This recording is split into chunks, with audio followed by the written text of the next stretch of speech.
ഞാനൊരു റോൾ ഉണ്ടാക്കി കേട്ടോ. അതിൽ violet colour, pink colour, brown, green ആണ് ഉള്ളത്. പിന്നെ ഇത് നമുക്കൊക്കെ ഒന്ന് ഒട്ടിച്ചെടുക്കാം. ഞാനിത് ആ പീസ് ഒന്ന് ഒട്ടിച്ചെടുക്കുകയാണ്. പിന്നെ ഞാൻ ഉണ്ടാക്കിയ കുറച്ച് നോട്ട്സൊക്കെ ഞാൻ എടുത്തിട്ടുണ്ട് കേട്ടോ. റോളായിട്ട് തന്നെയാണ്. പിന്നെ അതൊന്ന് കട്ട് ചെയ്തെടുക്കാം കേട്ടോ.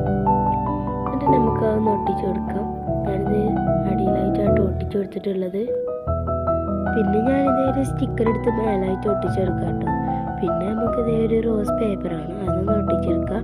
ഞാൻ 2 പീസാക്കിയിട്ടാണ് ഇവിടെ എടുത്തിട്ടുള്ളത്. എന്നിട്ട് ഇത് 2 സൈഡിലായിട്ട് ഒട്ടിച്ചെടുത്തിട്ടുണ്ട്. പിന്നെ ഇതൊരു സ്കെച്ച് എടുത്തിട്ട് ഞാൻ അടിയിലായിട്ട് കുറച്ച് വരച്ചെടുത്തിട്ടുണ്ട് കേട്ടോ. പിന്നെ ലാസ്റ്റ് ഒരു സ്റ്റിക്കറും കൂടി ഒട്ടിച്ചെടുത്തിട്ടുണ്ട്. അപ്പോൾ വീഡിയോ ഇഷ്ടമായ ലൈക്ക് ചെയ്യുക.